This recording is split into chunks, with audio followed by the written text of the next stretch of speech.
ही नहीं और हो गई कर्ज माफी। जी हां, एमपी न्यूज के खास कार्यक्रम में आपका स्वागत है। आपके साथ मैं हूं नम्रता बुंदेला और आज हम इसी मुद्दे पर बात करने जा रहे हैं क्योंकि विधानसभा चुनाव के दौरान सरकार बनने के मद्देनजर कांग्रेस सरकार ने अपने घोषणा पत्र में कर्ज माफी की एक बड़ी घोषणा की थी और सरकार बनते ही इस योजना पर को अमली जामा पहनाने की कोशिश में लग गई है कांग्रेस सरकार और इस योजना के लिए फॉर्म भरे जाने लगे हैं। योजना की शुरुआत हो गई है, लेकिन वही इस योजना को लेकर एक बड़ा घोटाला ग्वालियर से सामने आया है। हमारे संवाददाता युवराज इस वक्त हमसे जुड़े हुए हैं। युवराज, बताइए कि कर्ज माफी की योजना की शुरुआत हो गई है। जय किसान ऋण मुक्ति योजना, इस योजना को नाम दिया गया है। जगह जगह से हर जिले में मध्य प्रदेश के किसानों के फॉर्म भरवाए जा रहे हैं ऋण मुक्ति को लेकर, लेकिन ग्वालियर में एक घोटाला सामने आया है। तो क्या है ये पूरा मामला?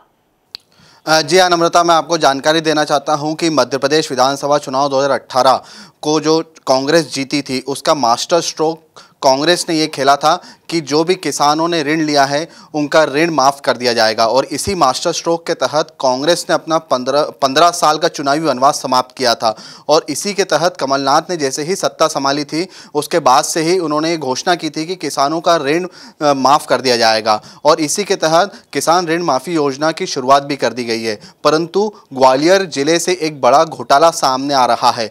जी हाँ, तकरीबन 2000 किसानों का 175 करोड़ ऋण का घोटाला सामने आया है। किसानों का ये कहना है कि उन्होंने ऋण लिया ही नहीं है परंतु उनका ऋण माफ़ कर दिया जा रहा है। जी हाँ, वास्तविकता में कई ऐसे फर्जी लोगों ने फर्जी तरीके से किसान बनकर इन ऋण लिया है, किसान बनकर बैंकों से, और उस ऋण को पर्सनल इस्तेमाल किया गया है। परंतु अब ये घोटाला सामने आया है और इसी के तहत ऐसे किसानों की अब लिस्ट बनाई जा रही है, ऐसे फर्जी किसानों की लिस्ट बनाई जा रही है जो कि किसान बनकर उन्होंने ऋण लिया है बैंकों से। और वही मैं आपको बताना चाहता हूं कि सहकारिता विभाग के पास कोई लिस्ट ही नहीं है ग्वालियर जिले के किसानों की।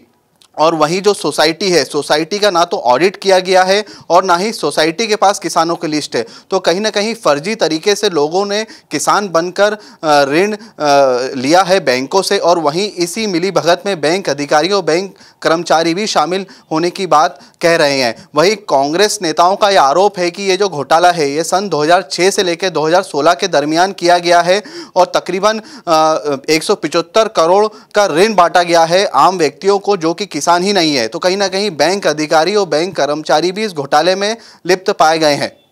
जी बिल्कुल, तो किस तरह से बैंक अधिकारी और बैंक कर्मचारी भी इस घोटाले में लिप्त पाए गए हैं। वहीं इस योजना की शुरुआत हो गई है, हर जिले से इसको लेकर फॉर्म भरवाए जा रहे हैं, लेकिन इस तरह के घोटाले आने पर सरकार पर कहीं ना कहीं सवालिया निशान खड़े हो रहे हैं। लेकिन इस कर्ज माफी को किस तरह से अंजाम दिया जाएगा ये देखने वाली बात होगी। फिलहाल युवराज, एक सवाल और यहाँ पर सामने आ रहा है कि कांग्रेस सरकार ने इस योजना की शुरुआत तो कर दी है, लेकिन वहीं देखा जा रहा है कि बीजेपी पर भी वो कई तरह के आरोप लगा रही है। तो क्या है ये मामला?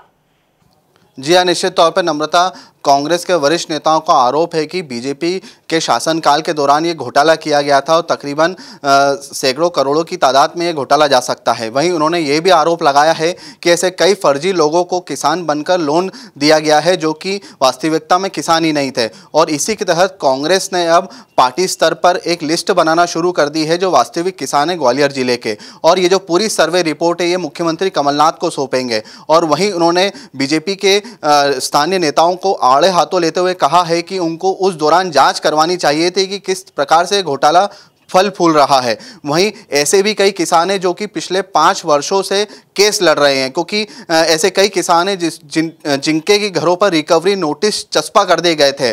जी हाँ, जबकि वास्तविकता में उस किसान ने वो लोन ही नहीं लिया था और इसी के तहत उन्होंने केस भी दायर किया था कोर्ट में जो कि 5 सालों से विचाराधीन है। तभी ये घोटाला उजागर कर देना चाहिए था, परंतु अब ये घोटाला उजागर हुआ है। तो कहीं ना कहीं ग्वालियर जिले में जो किसान ऋण माफी योजना है वो खटास में पड़ती हुई दिख रही है। जी बिल्कुल, तो समितियों ने पंचायत पर जिस सूची को चस्पा किया है, कर्जदारों की सूची को चस्पा किया है, उन किसानों ने तो कर्ज लिया ही नहीं है, फिर कैसे उनकी कर्ज माफी की जाएगी? ये सवाल लगातार अब सामने आ रहा है। फिलहाल इस कर्ज माफी योजना को कहां तक और कैसे कांग्रेस सरकार अंजाम दे पाती है, ये ताजा जानकारी लगातार हम आप तक पहुंचाते रहेंगे। ताजा तरीन खबरों के लिए आप बने रहिए हमारे साथ, देखते रहिए एमपी न्यूज। नमस्कार।